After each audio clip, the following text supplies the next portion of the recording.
أعوذ بالله السميع العليم من الشيطان الرجيم. بسم الله الرحمن الرحيم. الحمد لله رب العالمين والصلاة والسلام على حبيب رب العالمين.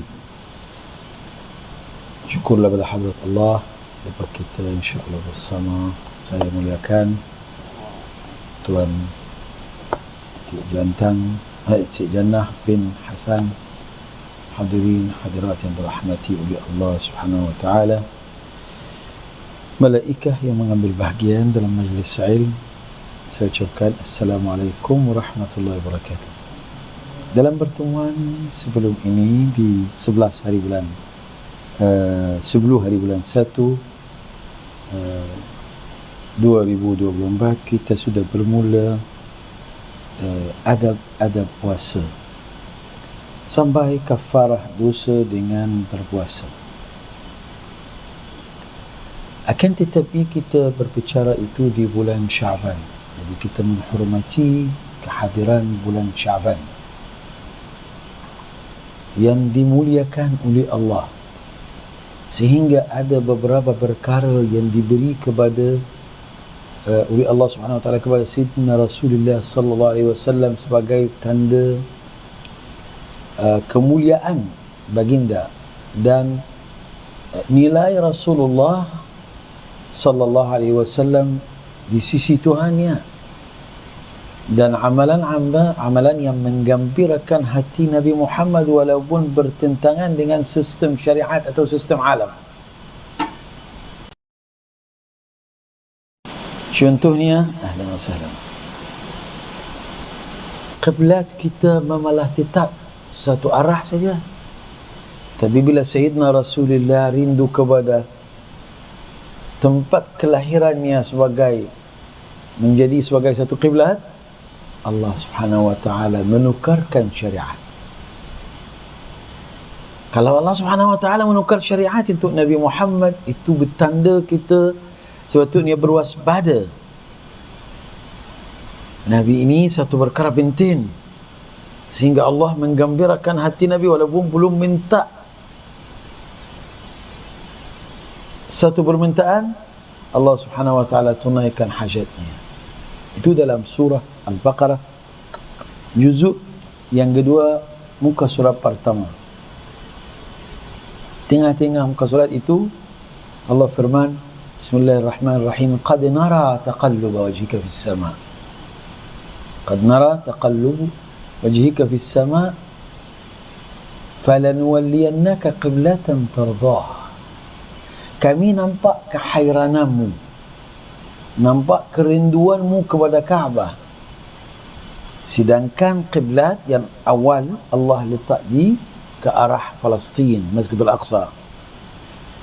Apabila Sayyidina Rasulullah berhijrah daripada Makkah nak salat dalam Kaabah, salat dalam Kaabah tak kisah arah mana sebab dia dalam Kaabah. Tapi bila pergi Madinah, Kaabah jadi belakang. Sebab Makkah, Madinah, Palestin utara, jadi tak boleh belakang. Akan tetapi Allah Subhanahu wa taala memaklumkan kepada Rasulullah, kami sudah faham kamu segan malu nak kiblatmu menjadi Kaabah. Allah Maha mengetahui, terus dibagi arahan boleh tukar kiblat kepada Nabi Muhammad saja? Tak, semua umat Nabi Muhammad. Jadi perkara ini sepatutnya kita mengambil berat sangat, bahawa kenapa kejadian itu jadi ini syariat tak boleh ubah, tapi diubah hanya demi menggembirakan hati Nabi Muhammad sallallahu alaihi wasallam. Banyak yang kita boleh faham dari situ. Itu menjelaskan dengan cara Quran, ya? Hadis yang ramai orang bertikaikan, laulaka laulaka laulak ma khalaqtul aflaka wal amlak, laulaka laulaka laulak ma arsaltur rusul. Kalau tidak keranamu saya tak cipta langit dan bumi. Masya Allah. Kerana Nabi Muhammad. Kalau tidak keranamu saya tak hantar Rasul dan Nabi. Laulaka ma khalaqtul khalqa wala arsaltur rusul. tak menciptakan manusia dan menghantar nabi-nabi. Wallah wa izzati wa jalali, demi keagunganku, kemegahanku, sesiapa yang nak sampai ke hadratku, nak dapat keridaan, nak dapat kerahmatan, keampunan, nak masuk syurga, lan aftahalahu law tarku. Kalau kita kutuk mana-mana pintu salat, pintu zakat, tapi tak mengikut cara Rasulullah, tak diterima. Macam orang yang salat subuh 3 sujud, tak diterima. Dia rasa tak cukup, Nabi dia bagi 2, dia tak tambah 1. Satu apa? Ilham. Dia ilham. Biarlah berbaloi, kita bangun dah sujud, pergi masjid akan 2 rakaat saja, bagi 1 sujud akhir panjang sikit. Ini apa? Ini tak ikut Rasulullah, tak diterima. Wa izzati wa jalali, wa Allah Subhanahu wa taala angkat sumpah, masya-Allah, angkat sumpah atas apa? Ini perkara besar. Law taraqu alayya kull bab, kalau mereka cuba masuk mana-mana pintu keredaanku, salat, siam, zakat, haji, nak apa sedekah ya? La wastaftahu alayya bi kulli fattah, buat amalan atau mencari orang yang saya suka untuk jadi sebagai mendefend kita di diri dia kepada Allah. Lan aftaha lahum, kami tak akan buka, hatta ya'tu min khalfika ya habibi ya Muhammad, melainkan mereka datang mengikut jejak langkahmu. Itu bermakna ikut syariat Islam betul-betul. Jangan nak tambah, rasa macam tak cukup tu, kita tambah sikit. Tapi itu tak menyalahi ada bid'ah yang hasanah. Seperti mana kita banyak baca Quran, salah ke? Nabi baca macam ni. Kita sendirian nak baca 10 juzuk, bacalah. Sayyidina Osman buat 1 rakaat witir, dia khatam 1 Quran. 1. Allahu Akbar, selepas Isya. Assalamualaikum, nak subuh. Khatam 1 Quran dalam 1 rakaat. Tidak menyalahi syariat kalau kita banyakkan kebaikan yang Rasulullah tinggalkan. Tapi nak tambah, nak tukar, itu tak boleh. Sayyidina Rasulullah bukan dapat hanya bertukaran kiblat sebagai satu perkara menyenangkan hati baginda SAW, menggembirakan hati baginda SAW, dan menunjukkan ketinggian maqam baginda SAW di sisi Allah. Sebetulnya kita, Allah memuliakan, sebetulnya kita lagi memuliakan. Jangan macam orang kata tak payah cakap dalam salat asyhadu anna sayyidana Muhammad, sebab Nabi tak buat. Memanglah Nabi tak agungkan diri sendiri. Tapi Imam Syafi'i dan Syekh Ahmadi Abu Nur dalam kitab Al-Mazahibul Arba'ah, Al-Fiqh ala Al-Mazahibul Arba'ah, menyatakan dianggap satu cara adab tak menyalahi sunnah kita bila dalam salat ucap asyhadu an la ilaha illallah, asyhadu anna sayyidana, asyhadu anna sayyidana. Sayyidana itu apa? Penghulu kami, memuliakan Rasulullah SAW. Ini tambah, tapi tak menyalahi adab,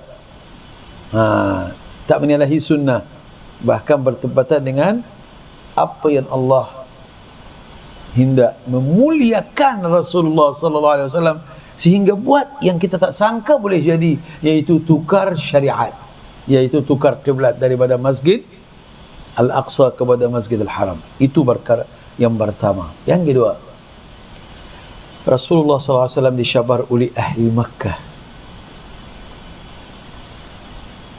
sehingga dia mengaku, kamu minta perkara luar biasa, saya hamba, bukan Tuhan. Yang buat perkara luar biasa ni Tuhan. Jadi kalau Allah nak bagi saya akan tunjukkan kamu. Rasulullah tunggu berapa tempoh, hari-hari mereka kutuk Nabi Muhammad. Dia tak boleh buat macam Isa, baru kita mengaku dia Nabi. Kalau buat mengaku, kita akan tengok. Benar? Nabi Isa hidupkan yang mati. Nabi Musa belah laut dua dengan tongkatnya. Sayyidina Rasulullah didatangi oleh Sayyidina Jibril, suruh memanggil semua ahli Makkah yang mencabar Rasulullah dengan jarimu ini tahan, bulan akan terbelah dua. Itu dalam Al-Quran.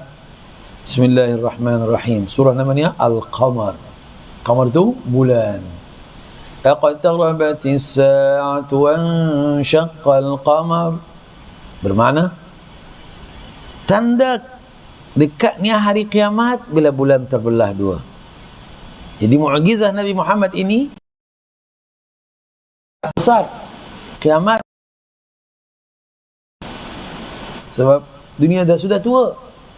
Bila bulan terbelah dua, itu tanda dunia tinggal sikit saja. Iqtarabatis sa'atu wanshaqqal qamar wa in yaraw ayatan yu'ridu wa yaqulu sihrun mustamir. Surat Al-Qamar ini menunjukkan sallallahu alaihi wasallam dengan jari baginda SAW telah belah bulan dua. Bulan pun ikut arahan dan terbelah. Dan sudah ada sebaru ahli Makkah nampak dekat dengan Bukit Safa, satu lagi dekat Bukit Marwah. Jadi terbelah dua dan berjauhan. Itu bukan khayalan, itu bukan mimpi, ini satu hakikah yang kita hari ini rasa tak ada kesannya zaman kita. Dia zaman Rasulullah tak. Mukjizah Rasulullah bersifat kesannya tetap lama. Orang Cina dekat dia punya dinding dan tiang mereka macam Fir'aun punya empire dulu, dia tulis semua sejarah dekat mana? Dinding. Dia buat ukiran dalam dekat dinding, dekat tiang. Sudah kami nampak bulan terbelah dua, hari sekalian. Bila orang Islam dekat, sebab Islam di Cina ramai masuk sana dulu, ada berkambungan cakap Arab dengan bahasa Cina. Bahasa mereka, bahasa Cina, bahasa Arab. Ajib. Mereka punya bilangan 20 juta lebih. Orang yang pergi ziarah yang menceritakan. Bermakna ada orang Islam dekat sana. Boleh tahu bahasa itu, dia mengambil maklumat ini bandingkan dengan peristiwaan bulan terbelah dua untuk Nabi Muhammad di malam nisfu Sya'ban, tengok sama. Bila mereka bentangkan itu di khalaik ramai, di sini sana seminar ramai yang percaya dengan agama Islam, dengan kenabian Nabi Muhammad dan memeluk Islam. Itu tak berlaku di zaman Abu Lahab, berlaku di zaman kita hari ini. Subhanallah. Abu Lahab, Abu Jahal, Al-Mughirah semua main gosok mata niat dan menyatakan, betul ke kamu nampak apa yang saya nampak? Ya, dia terbelah. Jangan cakap terbelah dulu, katakan sihir saja. Bersepakat itu wajahat. Allah Subhanahu wa taala sabitkan itu rakam dalam Al-Quran. Wa iyaraw ayah. Mereka bila nampak satu kebesaran Allah, satu tanda mukjizat, Allah nak menyukung Nabi Muhammad dalam kenabiannya, yaqulu, mereka kata sihrun, sihir mustamir, sepanjang masa kau sihir kami. Sebenarnya kita boleh faham bahawa kenapa bulan yang memalah dia satu dalam dunia, mencahayakan bumi ini, satu makhluk yang besar, bagaimana terbelah, bagaimana bercantum balik. Itu mukjizat besar. Kadang-kadang kita tak, cuba bayangkan, kita perasan dia punya kebesaran mukjizat itu. Sayyidina Isa, Musa, mukjizat semua dekat sekitar bumi kita ini, dekat langit. Bulan yang mencahayakan bumi ini, Allah Subhanahu wa ta'ala nak membuktikan dengan cara tak langsung. Inilah bulan. Saya sudi untuk buat dia macam tu hanya untuk menyokong baginda sallallahu alaihi wasallam. Tu message indirect, bukan secara langsungnya, kepada kita untuk faham Nabi Muhammad ini perlu kita betul-betul naik kereta. Bismillahirrahmanirrahim. Allahumma salli ala sayyidina Muhammad. Tuhan dah bagi tahu dalam Al-Quran, wa rafa'na laka zikrak. Tak akan orang sebut Allah melainkan sebut namamu kalau dia nak kasih sayang Allah. Orang nak memeluk Islam tak boleh satu saja. Kemudian Nabi Muhammad ini, kemudian nanti dia percaya dengan apa, salat, siam, zakat, haji. Tak, mesti sebut nama. Bukan ikut syariat. Dulu sebut namanya. Mulianya. Saksikan bahawa kenabiannya. Asyhadu an la ilaha illallah wa anna sayyidana Muhammadan Rasulullah. Ini peristiwaan yang kedua. Dalam Syaban Allah memuliakan Nabi dengan satu lagi. Apa dia? Sidna Rasulullah bangun malam nisfu Syaban. Diriwayatkan oleh Ibn Hibban dalam sahihnya, Siti Aisyah mencari Rasulullah di tempat tidurnya tak jumpa. Dia pun bangun cari Rasulullah. Mungkin di kat rumah isteri yang lain tak jumpa. Tapi langgar kakinya masa dia sujud. Dia terduduk malu, segan. Jadi Rasulullah dekat mana? Rasulullah ibadah, tak pergi mana-mana. Dia katakan, wahai Aisyah, kamu sangka an yahifallahu biki wa rasuluh? Ya, kamu sangka Allah zalim dan Rasulnya zalim kepada kamu? So ini gelaran Siti Aisyah. Dia pun segan, dia pun malu. Tapi dia dengar masa Rasulullah sujud, dia menangis. Dia kuat berdoa malam nisfu Syaban khasnya. Dia menyatakan, wahai Tuhan kami, Allahumma inni a'udzu bi ridhaka min sakhatik wa mu'afatika min uqubatik. Panjang doanya. Kemudian ummati dan Rasulullah minta untuk Allah Subhanahu wa taala bagi dia bantuan supaya dia boleh bantu umatnya hari kiamat. Allah bagi syafaat. Bila Rasulullah dapat syafaat, itu sebab Aisyah, dia katakan kepada Siti Aisyah, atadrina, adakah kamu tahu malam apa ini? Ini malam apa Rasulullah? Ini malam nisfu Syaban. Yang dalam ni banyak peristiwaan, yang dalam ni banyak barakah. Rasulullah boleh bantu kita hari kiamat dengan syafaat. Dia dapat bila? Malam nisfu Syaban. Perkara yang keempat yang Rasulullah dapat, iaitu Allah Subhanahu wa taala menjadi malam nisfu Syaban ini malam keampunan. Dipanggil malam keampunan. So Allah Subhanahu wa taala mengampunikan orang Islam yang berdosa dan menerima doa orang yang berdoa, kecuali dia masih lagi minum arak, judi, putus silaturahim, khasnya derhaka kepada ibu bapa, dengan dia kafir atau musyahin. Musyahin bergaduh, berdebat dengan orang. Dia tak ada dia putus silaturahim dengan masyarakat dengan berdapat, yang berhujjah dan sebagainya. Dan musyahin ini sudah ditafsirkan banyak, ya, bermakna orang yang buat bid'ah dan dia mengasingkan diri daripada manusia. Dia tak mahu nak bercampur gaul dengan orang lain. Dia fikir diri dia betul, tak mahu ikut jamaatul muslimin. Malam nisfu Syaban ini malam keampunan, sehingga bilangan orang yang diampuni malam itu sama dengan bilangan bulu kambing Bani Kalb. Kalau satu ekor kambing, berapa bulunya? Banyak kan? Kalau dia satu buah beribu-ribu kambing, jadi macam mana? Terlalu ramai. Allah ampuni malam itu, kecuali orang yang memalah, dia lalai. Dia ampuni orang yang sungguh berdoa, dia memalah nak taubat. Tapi orang yang masih lagi bermaksiat macam mana? Orang masih lagi dia, walaupun orang dah lakukan maksiat dulu, tetapi masa itu malam nisfu Syaban itu dia bersungguh, dia berdoa, dia baca Quran. Kalau baca 3 Yasin, salah ke? Nabi tak buat. Kita baca 3 Yasin, salah ke? Ulama sudah anjurkan, ahli sunnah wal jamaah. Kalau baca 30 Yasin, salah ke? Kalau salat 100 rakaat, salah. Tak boleh, malunya bila satu orang guru, masyayikh, masya-Allah, ulama, haram, tak boleh buat, dosa, bid'ah, khurafat, la ilaha illallah. Kau malas betul nak beribadah ya.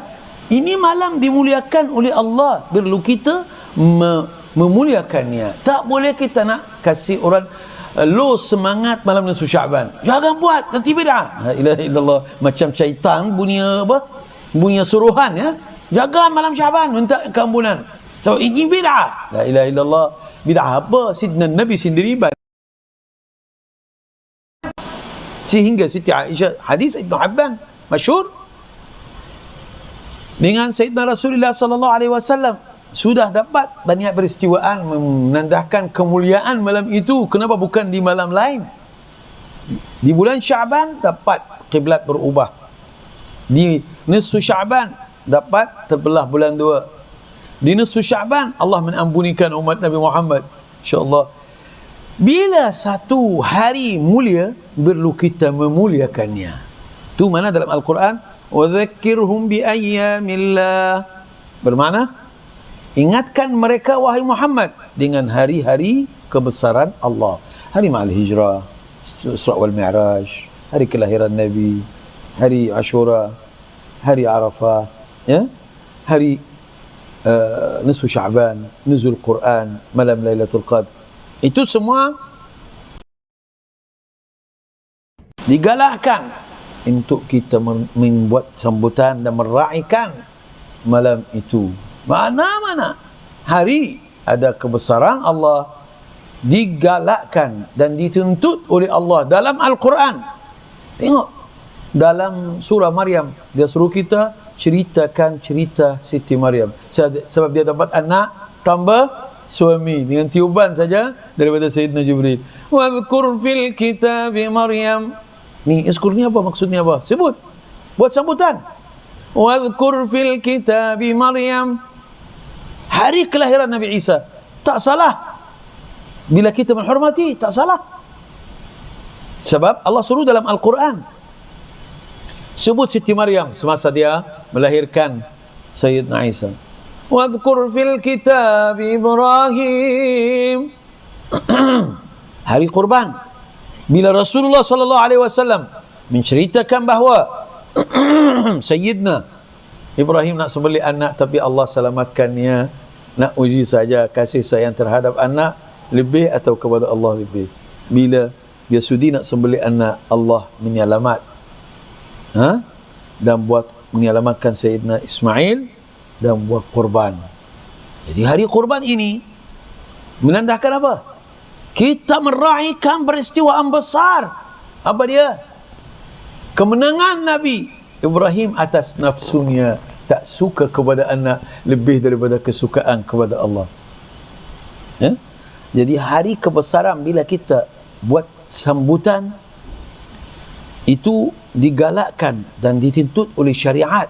Dan siapa yang menyalahi itu dan katakan bid'ah khurafah, jangan kita berduli. Sebab ini macam apa, suara syaitan menggunakan orang yang ada Quran, ada hadis untuk menjadi orang low semangat, dia tak mau buat apa-apa kerja. Jadi malam ni susah buat apa? Habis baca sin, bid'ah. Alaslah kita tak baca apa? Oh, dilarangkan baca Quran malam ni Syaban. Satu perkara ajaib ya. Dilarangkan baca Yasin malam ni Syaban. Kita tak bagi wajib atas orang. Siapa buat? Boleh. Siapa tak boleh? Tak boleh. Rugi, itu Quran. Sebab apa kita banyak doa dan banyak baca Quran malam nisfu Syaban digalakkan? Sebab ada peristiwaan yang kelima. Apa dia? Ditentukan umur kita, rezeki kita, amalan kita. Umur pendek atau panjang, rezeki murah ke sempit, juga amalan kita baik ke tak baik.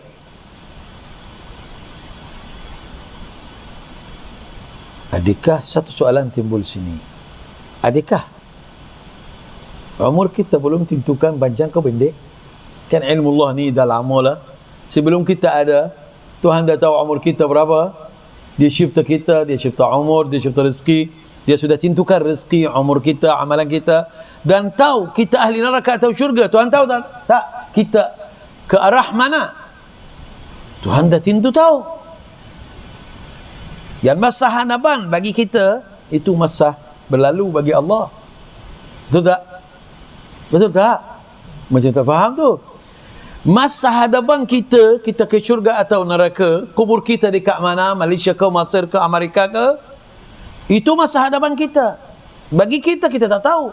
Tapi bagi Allah Subhanahu Wa Taala sudah tahu tak? Itu bermakna masa hadapan kita, masa berlalu bagi Allah Subhanahu Wa Taala sudah habis, dah siap. Macam sakaran Nabi Muhammad bila Isra wal Mi'raj, dibawa dari alam dunia pergi alam kiamat. Jadi kiamat sudah ada syurga dan neraka, sudah ada orang masuk. Macam mana belum lagi? Bagi kita belum, bagi Allah sudah. Macam mana tak faham tu? Orang Amerika tak buat hari ini. Dia dalam kaca buat orang duduk dekat sini, kaca satu lagi sini. Tak tahulah tuan dah nampak ke tak? Dia pergi kepada masa hadapan. Perkara ni berlaku atau tak berlaku, boleh atau tak boleh. Bagi Allah memanglah boleh. Manusia juga mencuba buat perkara ini. Tiba-tiba mereka dengan cara teknologi, dia orang yang sini berpindah ke sini dengan masa hadapan. Bermakna dia berpindah tanpa apa-apa. Semua sebelum orang ada dekat sini sudah berada dekat sini. Ini bukan sihir. Contohnya apabila Nabi Sulaiman alaihi salam katakan siapa yang boleh angkat betak tahta dan Bilqis punya kerajaan semua datang sini. Seorang jin katakan saya boleh buat, saya angkat sebelum kamu bangun daripada majlis ini. Nabi Sulaiman boleh duduk dekat situ lama. Ada seorang indahu ilmu minal kitab, dia katakan apa? Itu namanya Asif bin Barkhiyah, kerani Nabi Sulaiman. Dia yang tolong dia buat catatan. Dia katakan saya, bila kamu boleh angkat sini, sebelum mata kamu kelip saja. Kelip sudah ada. Apa cerita panjang. Macam mana dia buat? Sebab dia ada ilmu minal kitab. Macam mana dia boleh angkat dari sana, daripada Yaman ke Palestin? Dia sudah bawa kerajaan itu di masa hadapan, libatkan masa dan tempat, pergi bawa balik. Macam mana pasal balik? Kalau bawa pun macam mana pasal balik? Jadi masa hadapan bagi Allah Subhanahu Wa Taala yang kita punya sudah berlalu bagi Allah, dan mudah saja. Sidna Nabi dibawa daripada Makkah pergi Palestin, pergi Sidratul Muntaha, balik lagi, tompeknya masih lagi panas. Mampu Allah buat demikian. Rabbul Alamin, dia mampu untuk melibatkan masa, libatkan tempat, libatkan jarak. Palestin macam dekat pintu rumah Rasulullah, sudah masuk, dah sampai. Tetapi sudah berlaku dalam peristiwaan tu banyak perkara. Kalau nak cerita hadis Al-Bukhari, Muslim, Al-Baihaqi pasal Isra wal Mi'raj, banyak yang berlaku. Sepatutnya masa lagi lama. Siapa yang buat itu demikian? Al-Qadir, yang maha berkuasa, Allah Subhanahu Wa Ta'ala. Dalam malam nisfu Sya'ban ini, Allah Subhanahu Wa Ta'ala mentakdirkan. Dia belum takdir ke? Dia sudah. Dalam Lauhil Mahfuz, dalam Ummul Kitab, ilmu Allah sudah siap. Dah ada. Khalas. Dari awal sampai akhir dunia apa yang berlaku. Tiap buku ada dia punya daun, akan gugur semua dalam buku itu. Wa ma tasqutu min waraqatin illa ya'lamuha. Tidak ada daripada buku melainkan illa fi kitab. Dalam satu buku sudah siap berapa daun akan gugur daripada buku itu. Masya Allah, ilmu Allah lagi luas sangat. Jadi macam mana kita berani menyatakan di malam nisfu Sya'ban, bila doa panjang umur, baru dia doa mustajab, dan ditakdir umur kita panjang. Jadi ilmu Allah yang lama ni macam berubah ke tak berubah? Tak berubah. Okey, kita perlu fokus lebih. Ilmu Allah tak berubah. Tapi kita berdoa. Tiba-tiba umur kita panjang. Kalau doa mustajab. Itu sudah tafsirkan dalam kitab namanya Masyariqul Bayan fi Fadail Sya'ban. Allah Subhanahu wa taala tiap malam nisfu Sya'ban ini bagi tugasan satu file bagi kepada malaikah. Dalamnya tugasan sampai 15 hari bulan Sya'ban yang akan datang. Siapa yang tahun ini dapat anak, siapa tahun ini yang naik pangkat, siapa tahun yang akan datang ni yang akan dapat satu isteri baru ke, dapat kereta baru ke, dapat itu ilmu baru ke, semua dalam fail tu. Jadi malaikat duduk berpencap bagaimana tulis langit satu. Dulu sebelum kedatangan Nabi Muhammad SAW, jin boleh curi dengar dengan kuasa Allah bagi mereka dengar. Tapi selepas kedatangan Nabi Muhammad, mereka tidak boleh dengar cerita ni. Jadi sihir sebelum Nabi Muhammad, Masya Allah, di Ka'b Piramid ni sihir sampai hari ini ya. Tak boleh masuk. Masuk hilang. Ramai orang putih masuk piramid tak keluar. Dia nak tahu rahsia. Rahsia hilang lah. Yang masuk tak keluar. Sihir di zaman sebelum Rasulullah terlalu kuat. Bila datang Nabi Muhammad sudah sabit dalam surah Al-Jin, wa anna kunna naq'udu minha maqa'ida lis-sam' faman yastami' al-an yajid lahu shihaban rasada. Kami sudah susah nak curi dengar seperti mana dulu. Bagaimana Nabi Musa di tahun nak dilahirkan, tahun mereka tak ada tugasan lebih daripada setahun. Tahun Nabi Musa nak dilahirkan, Fir'aun sudah tahu. Macam mana? Sudah tahu betul-betul. Tahun ini akan datang orang merampaskan kerajaan tuanku. Melalui jin yang curi dengar dekat langit satu. Tuhan bukan tak tahu, dia beri kelonggaran.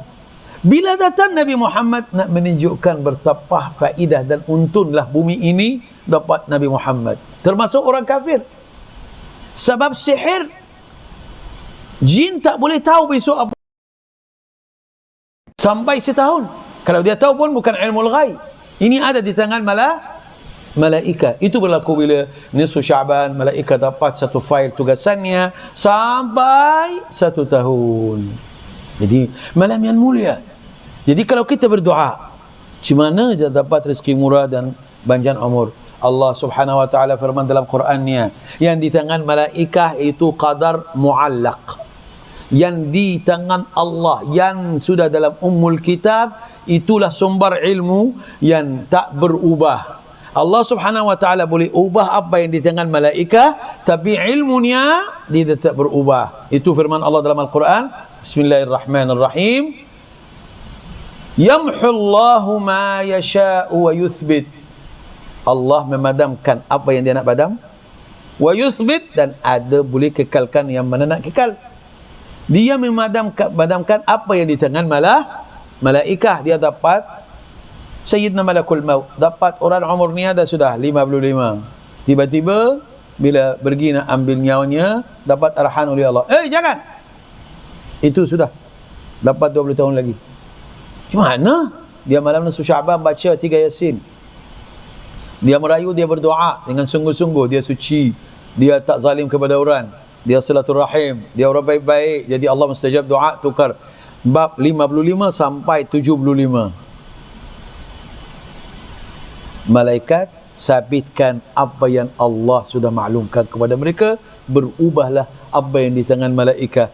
Tapi memalah dalam Lauhul Mahfuz, dalam Ummul Kitab, Allah sudah sabit bahawa dia umur dia 75, tapi malaikat akan dapat 55 dan ditukar menjadi 75 oleh kerana dia doa malam nisfu Sya'ban. Sekali lagi kesimpulan pertemuan hari ini, malam nisfu Sya'ban ataupun bulan Sya'ban ini mulia. Rasulullah banyak puasa bulan tu. Kenapa puasa banyak? Sebab dibentangkan amalan kita di hadapan Allah. Di malam, satu tahun punya kerja dibentangkan malam tu. Hari-hari amalan naik. Tapi 15 Syaban bentangkan amalan satu. Macam di kad bank buat apa? Tahunan punya apa? Jadi Allah Subhanahu Wa Taala tahunan pun punya kerja hamba dia bentangkan 15 Syaban. Jadi Rasulullah katakan kalau lagi puasa, bersedekah, lagi solat qiyamul lail, baca Quran di Syaban ini bagus. Sebab Allah Subhanahu Wa Taala suka hamba-Nya bila tanya malaikat, hamba ku buat apa sekarang? Ya puasa. Masya-Allah. Bermakna amalannya kalau ada apa-apa boleh diampuni, boleh diterima oleh Allah Subhanahu Wa Taala. Amalan pertama ataupun anugerah pertama yang dapat oleh Rasulullah malam nisfu Syaban iaitu bulan terbelah dua. Mukjizat besar kenabian Nabi Muhammad. Nabi kita bukan dia mereka dia punya Quran macam orang cakap Sebab semalam saya terberanjat sangat Di semalam dekat satu tempat Tapi orang tanya saya, muzik tu haram. Saya cakap haram? Betul ke haram? La ilaha illallah. Oleh kerana dunia ni sudah macam biasa dengan perkara yang mungkar. Bila orang Islam, dia kira macam dia terfesona kalau dia tak belajar lama, tak tekun dalam mencari ilmu. Kadang-kadang perkara yang sujud sahwi. Kenapa? Atau perkara yang boleh menjadi kita boleh sujud sahwi. Ramai orang tak kenal cerita ni. Jadi kita dalam dunia hari ini ramai terkejut dengan perkara ni. Haram ke? Halal ke? Halal ke? Haram ke? Jadi Rasulullah sallallahu alaihi wasallam Nabi benar.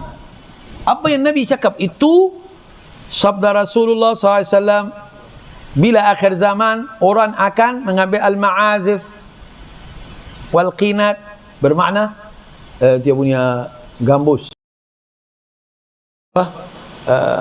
tiupan tu alat-alat muzik itu bermahrajalah sehingga orang tak boleh hidup tanpa alat muzik. Tak boleh hidup satu hari tanpa mendengar lagu, dengar muzik. Kita mesti kembali balik semula. Nabi kita benar ke tak benar? Nabi kita benar atau tak benar? Jawab. Nabi kita benar. Jadi apa yang dia bawa semua benar. Kalau dia cakap itu halal, itu haram, kita ikut niat, bukan ikut itu biasa, tu lumrah alam, semua ada. Mana ada pergi makan dekat mana kedai makan, naik kenderaan, buat ini buat itu, tak dengar muzik, masuk hotel. Dia kita masya-Allah. Kita nak buat apa? Becah dia punya. Tak. Kita sendiri bila mencari itu baru haram.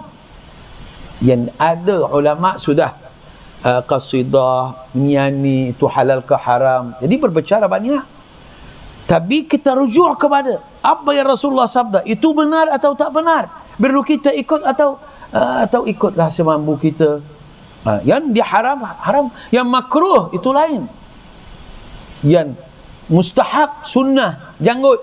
Ada janggut, tak apa. Tak ada, tak apa. Perempuan pun tak ada janggut, tak haram pun. Jadi orang tak ada dia punya ni, tak semban janggut. Itu tak ada takwa. Nabi suruh buat. Pasal apa? Orang Arab dulu ada. Jadi tak apalah, dia kekalkan takririyah, boleh. Rasulullah sallallahu alaihi wasallam bila Tuhan bagi dia belah bulan 2 nak maklumkan kepada kita perkara ni sudah sabit dalam itu balat Qasrul Siniin, bermakna tanah Cina, tanah besar Cina. Sudah ada tulisan, bukan dalam buku dah habis dekat dinding dan tiang mereka. Bulan terbelah 2, dia tak berlaku perkara ini 2 kali dalam sepanjang umur dunia ini, hanya 1 kali saja. Orang Islam sana buat kajian menyatakan itu sama dengan hari atau malam bertemu, atau sama dengan hari Rasulullah SAW dapat mukjizat belah bulan 2 dalam Al-Quran. Iqtarabatis sa'atu wa insyaqqal qamar, bermakna sudah dekat di hari kiamat, dan tanda itu belah tanda kenabian Nabi Muhammad sallallahu alaihi wasallam. Perkara yang kedua, kita dapat kiblat berubah di bulan Syaban. Jadi kita mengambil daripada situ tauladan. Kenapa Allah tu ke kiblat? Pasal Nabi Muhammad lebih suka Makkah daripada Palestin tempatnya. Jadi Allah nak menkenangkan hati Nabi. Kita bila buat maksiat, Nabi sedih dalam kuburnya. Kalau buat taat, menggembirakan hati Nabi. Dia tahu. Sayyidina Umar katakan, boleh tahu ya Rasulullah, sedangkan kamu mati. Dia katakan, bumi tak boleh makan jasad Nabi, wahai Umar. Bermakna dengan cara tak langsung, kita nak menggembirakan hati Rasulullah. Kalau Allah sendiri, Masya Allah, ini Malikul Muluk, Allah Subhanahu Wa Ta'ala, dia buat perkara yang menggembirakan hati Nabi. Kenapa kita nak mensedihkannya dengan jauh daripada syariatnya? Perkara yang ketiga, Rasulullah SAW maklumkan kepada kita, Allah mengampunikan dosa umat Nabi Muhammad semua sekali. Orang yang masih lagi bermaksiat malam tu, orang bertaat, orang malam itu berdoa, orang dia baca Yasin, orang baca zikir, orang bersedekah, orang buat itu majlis ilm. Kita majlis ilm malam nisfu Syaban di Masjid Al-Bukhari. Siapa ada hajat boleh, tu malam bukan siang. Hari itu tak ada kerja malam, Jadi kita maghrib ada dekat situ sampai selepas isyak sekejap, insya-Allah ada zikir, ada makan, sodap-sodap, ada berkumpul silaturahim dengan orang asing, orang dalam, semua buat apa dekat situ. Dia besaran Islam itu hari yang dikai oleh Allah dan Rasulnya. Sebab Rasulullah dapat apa? Dapat satu anugerah yang gembat, syafaat. Syafaat itu apa? Bantuan. Dia boleh bantu kita hari kiamat. Kita susah, pakaian tak ada, makanan tak ada, minuman tak ada, panas itu atas kepala, dekat dengan kepala matahari itu dah melegat dia punya darah dalam kepala kita. Masya Allah, siapa boleh bantu? Semua mengaku tak mampu, tak dapat nak nolong. Hanya Sidna Nabi dalam hadis Riyadhus Salihin yang terakhir, hadis yang terakhir dalam Riyadhus Salihin, hadis syafa'ah. Sidna Nabi yang boleh bantu umatnya, umat lain, Nabi-Nabi lain pun. Kami tak mampu, Nabi Muhammad yang boleh. Dengan apa? Dengan syafaat. Dapat lisin itu bila? Kita ada lisin, ada tempoh. Daripada 2022 sampai 2025. Nabi dapat sampai bila? Nabi dapat sepanjang sampai habis semua umatnya bawa masuk syurga. Kalau orang tercicir dalam neraka, Sidna Rasulullah dapat lisin itu bila? Bermulaannya bila? 15 Syah sampai umatnya selamat semua. Sayyidina Rasulullah sallallahu alaihi wasallam dapat di malam nisfu Sya'ban, di bulan Syaban ini, Allah Subhanahu wa taala menurunkan Al-Quran daripada Ummul Kitab, suruh malaikat buat satu kopi dekat Baitul Ma'mur. Bila peristiwaan berlaku, Sayyidina Jibril masuk Baitul Ma'mur, ambil ayat yang berkenaan, yas'alunaka 'anil yatama.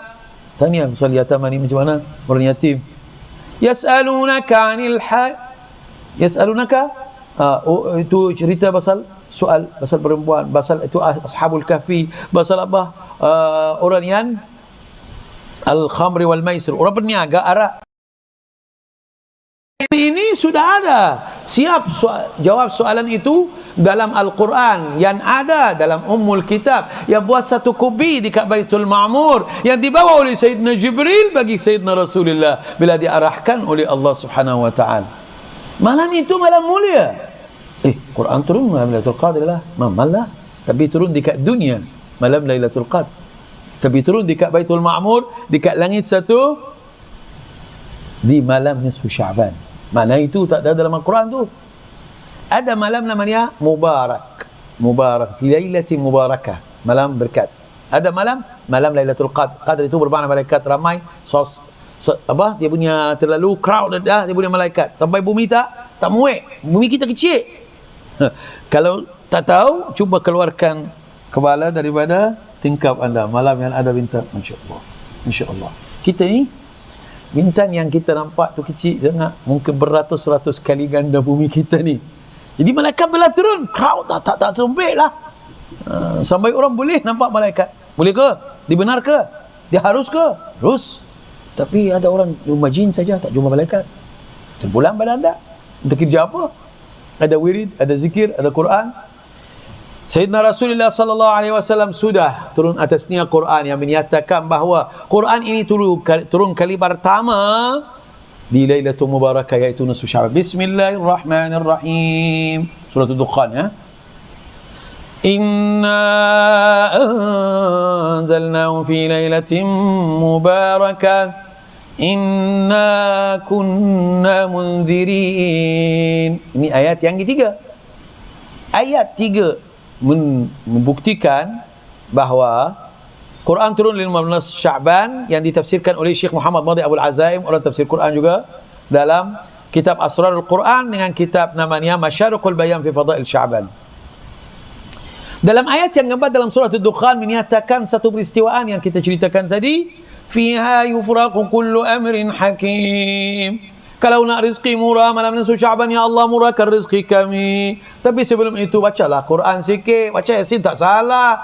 Itu buat zikir salawat lah beribu. Malam itu kumpulkan orang buat majlis ilmu.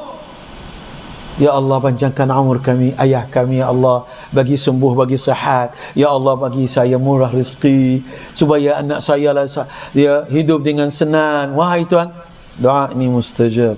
Kalau rezeki kita sempit jadi murah, kalau umur kita pendek jadi panjang. Itu sabit dalam Al-Quran juga. Yamhullahu ma yasha'u wa yusbit. Kalau umur kita pendek, di tangan malaikat tugasan 1 tahun akan dipanjangkan sebab doa sudah mustajab di malam nisfu Sya'ban. Kita sebenarnya nak buat itu sebagai muqaddimah, tetapi sudah mengamalkan masa semua, ya. Jadi kita mengambil tauladan daripada pertemuan kita ini, muliakan Sya'ban dan malam nisfu Sya'ban. Dan bersedialah untuk kita nak minumui satu bulan yang mulia, iaitu Ramadan. Kalau tak biasakan diri kita dengan tadarus, dengan puasa, dengan zikir, dengan qiyamul lail, di bulan ini bila kita nak buat? Itu kafarah dosa dengan berpuasa.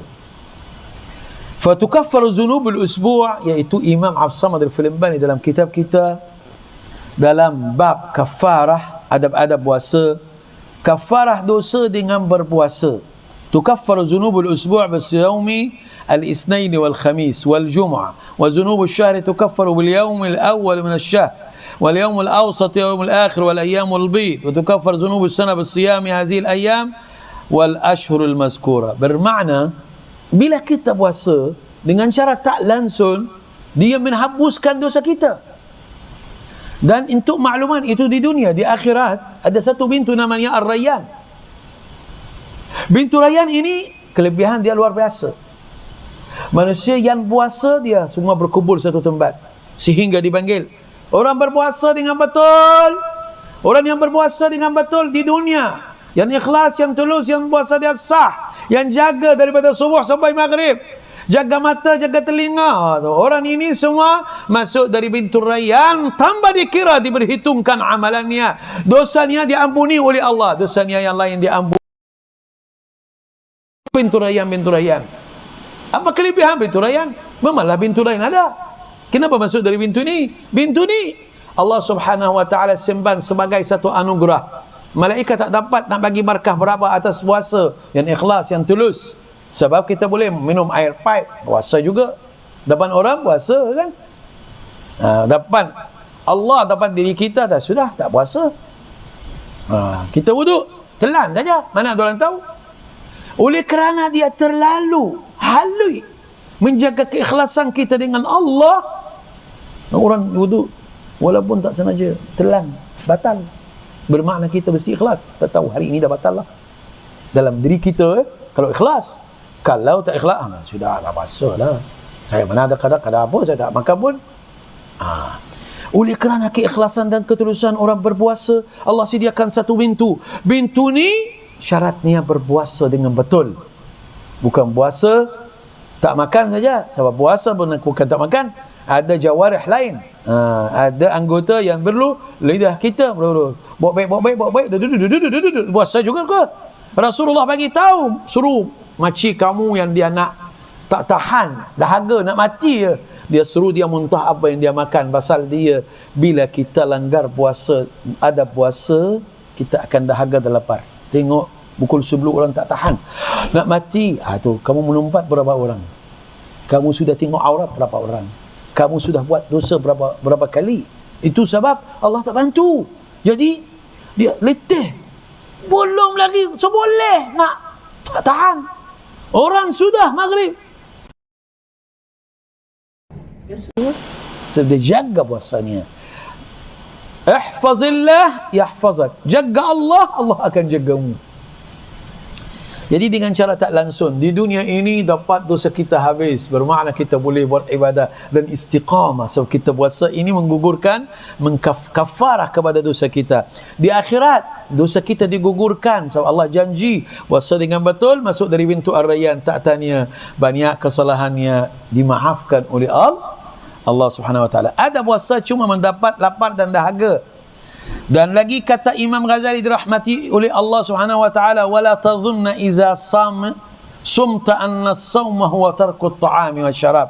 Yang bermaksud jangan menyangka apabila engkau berpuasa bahawa puasa itu cuma meninggalkan makan dan minum dan jima' sahaja. Sungguhnya Rasulullah sallallahu alaihi wasallam telah bersabda, yang bermaksud berapa ramai orang berpuasa yang puasanya tidak lain baginya melainkan lapar dan dahaga sahaja, tapi puasa itu sempurna dengan menegah sekalian daripada yang dibenci oleh Allah Subhanahu wa taala. Allah benci hasad dengki. Allah benci kita takabur. Kita puasa dalam jalan raya, kita nak orang potong kita pun, macam mana potong saya?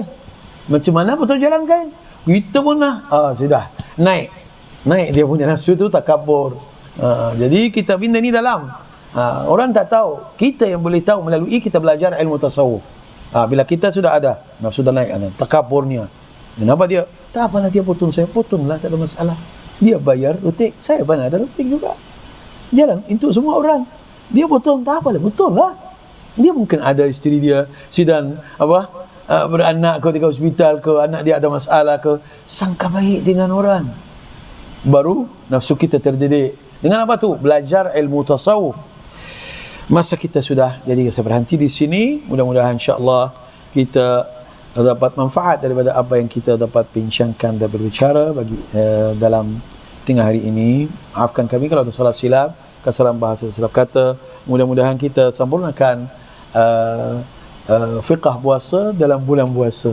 InsyaAllah bertemu dalam keadaan sihat walafiat. Allahumma ighfir lana warhamna wa'afina wa'fu 'anna 'ala ta'atika 'inna wa min syarri khalqika sallimna rabbal alamin. Allahumma ati nufusana taqwaha wa zakkiha anta khairu man zakkaha anta waliyuha maulaha. Irham ikhwanana fi Palestin. Allahumma ansur ala aduwwihim al-yahud adh-dhalimin. Allahumma inna nas'aluka li ikhwanina fi Palestin an tut'imahum min ju' wa amanu min khawf warham shuhadaahum wa ansur ya rabbana asakirahum wahfaz banatahum wa sigharahum wa ajaizahum ya arhamar الراحمين. اللهم إنا نسألك أن تبارك لنا في شعبان، بارك لنا في ليلة النصف من شعبان، بارك لنا في شعبان، وبارك لنا في ليلة النصف من شعبان، بارك لنا في رمضان. اللهم بارك لنا في رمضان وبلغنا رمضان، جعلنا فيه من الصائمين القائمين ومن النار معتقين. سبحان ربك رب العزة عما يصفون والسلام على المرسلين والحمد لله رب العالمين.